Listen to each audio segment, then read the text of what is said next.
What's up guys, Americana back with another video.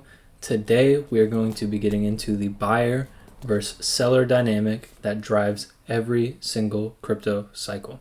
Okay, if you want unshakable confidence in crypto, stop binge watching YouTube videos, except this one that's actually going to help you. Pick up an economics book.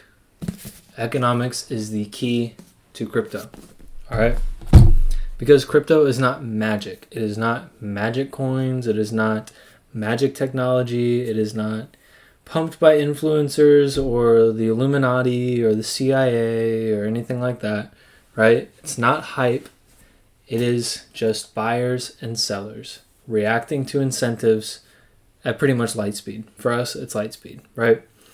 Buyers and sellers reacting, incentivized to act one way or another. This is every market, but it's very, very, very prominent in crypto, which is one of the reasons that I love it. Okay. Once you truly understand this dynamic, you will not look at the market the same ever again.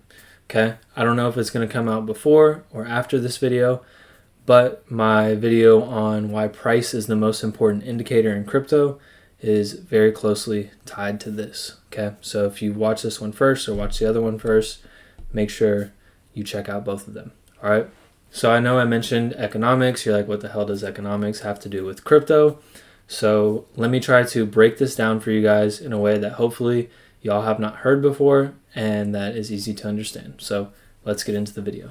All right, guys, don't mind me. I'm going to be very small in the corner here for this video, but the video is titled Buyer and Seller Dynamics or some variation of that. Okay. So obviously, who do we need? We need a buyer, okay, and we need a seller. All right, let's go ahead and make this pretty for y'all. Seller, buyer. Okay, what do these sellers and buyers have to do? Okay, I probably should have drawn this the other way, but obviously a seller is the person selling to the buyer, and the buyer is the one buying from the seller.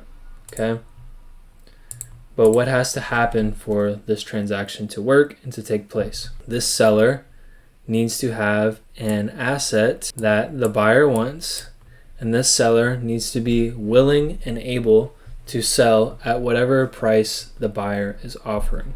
Okay, what does the buyer have to do with this transaction? The buyer is going to offer money. Okay, obviously, the buyer will offer their money. Okay, and what does that leave us with is a price level. Okay, so this is the agreed upon price here, and we will plop it there. Price level. Okay, we'll go ahead and make this black. So this is the agreed upon price that this transaction is taking place on. All right, every transaction in crypto requires these two things. Seller willing and able to sell the asset, buyer willing and able to pay for it. All right. Now this, in my opinion, is where it gets interesting. Okay. This is where it gets interesting. What happens when maybe it was due to other transactions? Okay. So obviously there's more than one buyer and seller. This is where we kind of reference back the other video. Let's say we have some weak hand sellers over here. All right. We have 3 weak hand sellers and they say, you know, hey, I'll sell for a lower price than this seller. What's this buyer going to do? Okay, awesome. I'll buy from you guys over here and we can go ahead and lower this price level and I can get a better deal, right? And they say, perfect, thank you. I have sold the last remaining bit of my Bitcoin. I'm happy.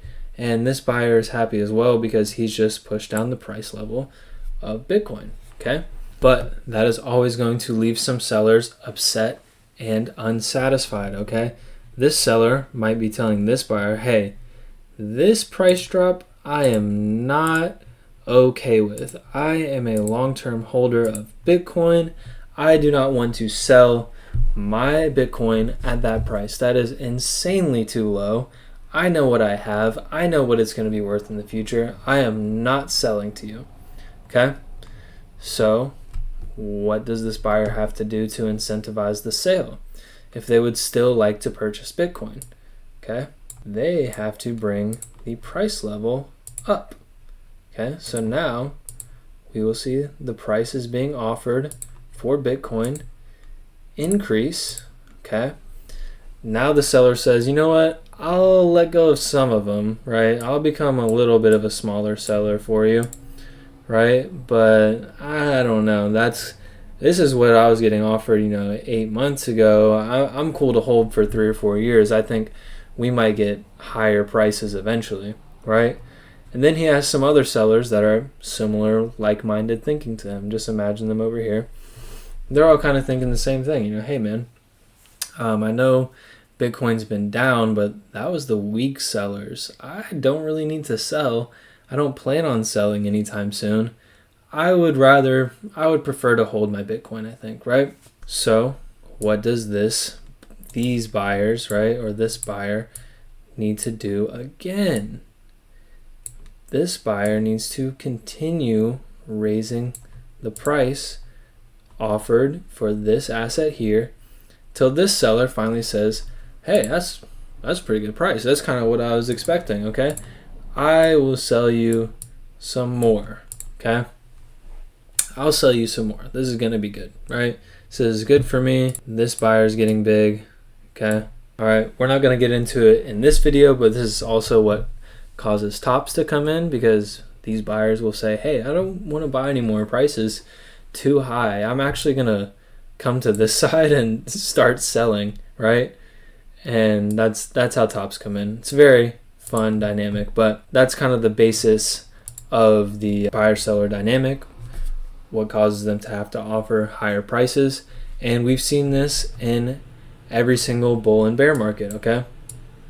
This is the example I show in my other video, okay? So if you guys haven't seen that one, or if it hasn't come out yet, make sure you watch that when it does, or if it is somewhere suggested, or just go to my channel. I don't have that many videos yet, okay? But this is the dynamic that we face through here, right? These were the large sellers that I was talking about, or the weak hands that are willing to take lower prices because they're scared or they think it's going to go lower or whatever, right? This causes massive sell pressure, right? Coming back to this here, there's also times where sellers will be the one to say, hey, I want to get out of this. I'll drop my price that I'm requesting of this asset just to incentivize you to buy, right? Sometimes sellers need to incentivize the buyers. Sometimes the buyers need to incentivize the sellers, okay? And that is what we see in these times here. Then the example we discussed just now, hodlers come in, strong buyers, strong holders, people that will not sell, people that are upset that, hey, I didn't sell all the way through here. If you think I'm going to sell now, you're insane. Offer me some more money, right? And eventually, those buyers come in offering more money. Eventually, those buyers come in offering way more money, right? And that often incentivizes the sellers further to, although their mentality has shifted of like, hey, I held through all this, I'm not going to sell now. It's like, hey, 6 months ago we were down here, now we're up here. If you think I'm going to sell now, you're crazy. Offer me some more money, right? So this is a constant dynamic in the market, but this dynamic between buyers and sellers is what drives us up. It's what keeps us flat. It's what drives us down on the back end, all right? And this is a dynamic that it will pay you a lot of money to understand. It will give you conviction when you're holding to understand. You can see where you fit in this formula. Am I a buyer? Do I need to offer more? Am I a seller? Am I a hodler, right? See where you fit in this dynamic, okay, to see your effect on the price as well. But all of this ties in together, right? This buyer-seller dynamic creates price creates further buyer and seller dynamics to change till eventually it all inverts. Then price goes back up, and then there's different kind of buyer and seller dynamics. So all of this stuff is tied together. But for this reason, okay, let's jump out here for a second. So for this reason, this is why hodling always works, okay? This is why not selling no matter what is always going to reward you. Okay, hodling is always going to work. Okay, I'm not saying no, don't sell no matter what. I like to sell the top. Me personally, that's where I prefer to sell, right? But not selling lows, not panic selling lows, understanding that buyers will step in and things will be all right, will make you very rich in this market. Okay, so one way to see where buyers might be stepping in, all right, is my SBS model here. Okay, when to allocate funds, how much to allocate, right? That, as well as keeping in mind what these dynamics are and how they shift, is going to keep you so emotionally stable throughout this whole process, guys. And it's going to pay off in the end, like it has every single time. Okay, so that is all for this video. Just wanted to show you guys a little bit of the economics behind some of these crypto transactions. All right, I have plenty of free education, plenty of PDFs going into various topics. I have a course.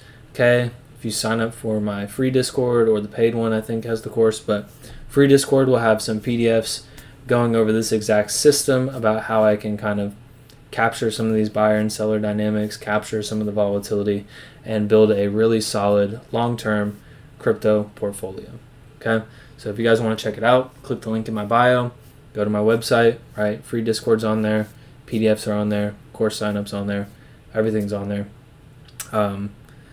I just want to help you guys. Okay, love to connect with y'all, see what I can do to help you out, help your portfolio out, put together some sort of long-term plan in this market, because it's not that hard. All right, it's really not that hard once you know how it works. All right, we'll be breaking down everything about how it works on this YouTube channel, but if you want any further stuff, just let me know. See you guys in the next video.